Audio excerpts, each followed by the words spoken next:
which tambula ndowooza bakitegedde bulungi obula twogeddeko n'omusumba Jengo naye atuwe his side of the story anaatugamba nti asasula fees z'abaana zimususeeko okitegeera bamulekera ate n'ekintu ekirala obuvunaanyizibwa oluusi bwe bukusuka kati ate ndabyemu in his submission as if ali kiteera family nti ekikulu ne family yange eyagala nkola ebintu kyokka ate tebampa buyinza bwe mbagamba nti tukole kino ate bo tebaagala kyokka abantu ba family bano basobola okulemesa okukola ky'olina okukola you know because tosaako ngamba omwana ono alina okuweerera abaana but talina full control over the TV nga bw'ayogedde n'akugamba nti ku church simanyi talina full control you know and all temusaafuga bintu mwenna wetagayo omuntu omu ne tugamba nti oba ono tumuyite chairman w'ebyobugagga by'omusumba tebanabana kufuna letter of administration ebyo nabyo nsuubira bambi bimutawaanyamu ng'omuntu ye okusinziira ku ekyo kyayogedde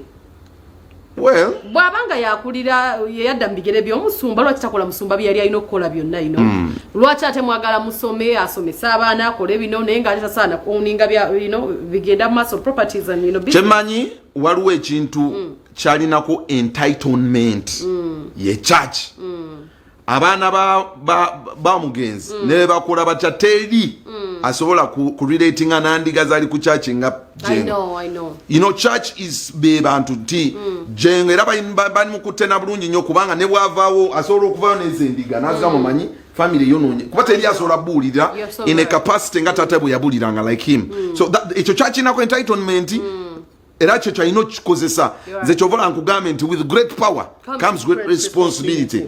Uncle Pastor Jengo, me I believe you have to sort this matter because you're the only person that can actually sort it. When I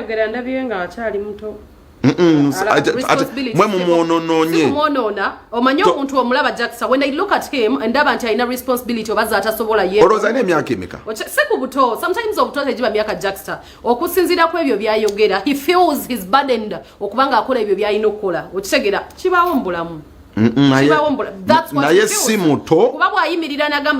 He's a leader. No, when you stand as a leader no gamba sasula fees chovola bali wa mabanja. That means maybe to sobola cho inakola so maybe ba obuvunaanyizibwa balina mu obwokuruninga buli kimu kuba ye bwagamba bwe bujo muwa ochi abanye okubanga solving a problems. So why not? Katufune submission ya Pastor Jengo on this matter. Conference lero ensonga emu oba bbiri aliwo ebitambula mu mawulire church bagenda gisenda church bagibanja TV bagenda gitunda church nagitunda TV nagitunda ne bagamba kooti yafulumya ekiwandiiko church etundiwe TV etundiwe basobole okusasula ssente ze kituufu kooti yo teyafulumya ekiwandiiko wekitya weeva ngayo omuntu aclaiminga ng'agamba nti abanja sente zagamba zabanja abali mu mwaka 2016 2017 2018 era claiming agamba yazimba studio however teyasasulwa yagenda mu kooti wenayimirira mu kooti okugezaako okuwakanya oba ku bbanja lyoba okubaako kyenjogera kooti yangamba siina buyinza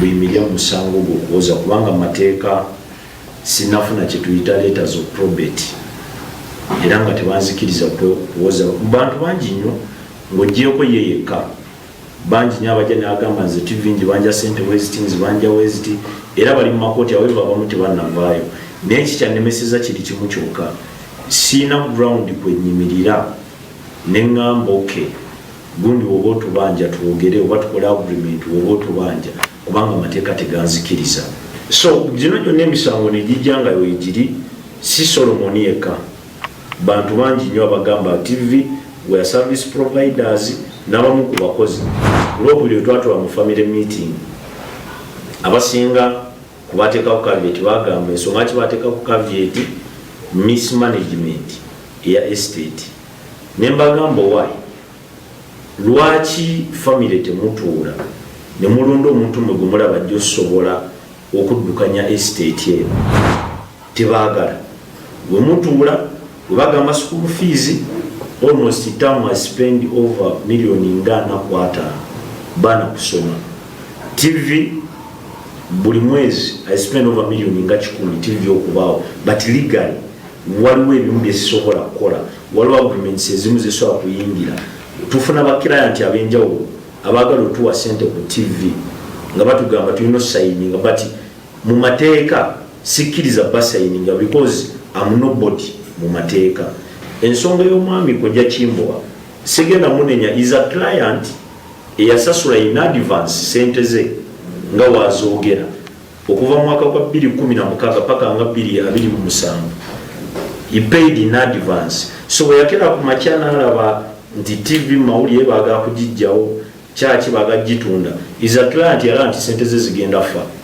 era simunenya kwogera ebyo byayogera mu mawulire komera baganzi bamakome emirundi ngena butalabirya baganda ba nena balamuzi bagamba tebalina buyinza bukusibanya ate benyini bebakusiba bebakwata so na tukera ku macyango omuntu nendanga buno bonna embeera gye tulimu na guno omugugu ogw'okuspendinga miliyoni nga 3 monthly na obosanga naye sisu kyasobola nepita mukwano gwange nakkiriza era nakikolanga mukwano gwange samuguza TV kubeera sisobola kutunda kintu nga sina letters so nakkiriza okujiddukanya naye nga akikozenga mukwano gw'omugenzi nangamba omanyi muzeeyi omugugu olina munene kankuyambeko nze nzirukanye TV nteekemu nga bwensasula abakozi twaye program line up then nange nalaba engeri gye najjamu ezaana family ateekako caveat we tubayita okwogera nabo ne tubabuuza omukoomu era munansonyi okwogera kino abamu ku bo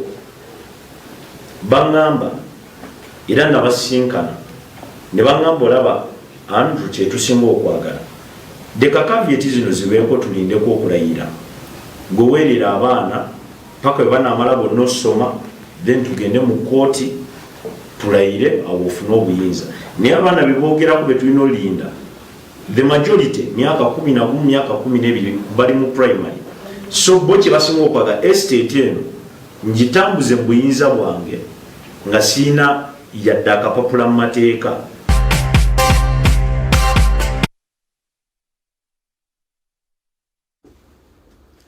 Okay. That is Pastor Jengo. Ate naye bwakuwa ensonga zaate naye n'omusaasira. You understand? So nze nagambye edda. Naye ng'ekituufu ekiriwo is just like the responsibilities nsuubira zimususeeko. Naye nga anti kati the world ye yagala okole. I know. Deliver. Tetwagala wulira excuses. We don't want you go for it. When you go for it, abagamba waliwo omuntu yaŋŋamba nti a lion see a strongest mu jungle, see a fastest. See the most cunning animal. Actually, it's not the largest, but it is the king of the jungle. How does it do what? It's the braveness. Yo buli mbere bweraba elephant eraba nyama, bweraba akinabuchi eraba okitegeera. So that's what Jengo has to put on, dress up that character of a lion, confront every situation like a lion. Because go okutereeza embeera eriawo for your tata legacy ya tata osinge gwa ne collapsing totally. Bano baganda bwa akinani, they won't be blamed. They will say, man, Jengo, you didn't do enough to hold on to ekitibwa kya kitawo. So that's the responsibility. Small break Jack start birthday saba katono. Birthdays omukulu tuko. By the way to birthday so we try bet oli mukukitereeza and so tufune break Jack start. So tukomeo birthday omukulu what soka tumuleke tumwe time. Small time atuchali roundabout.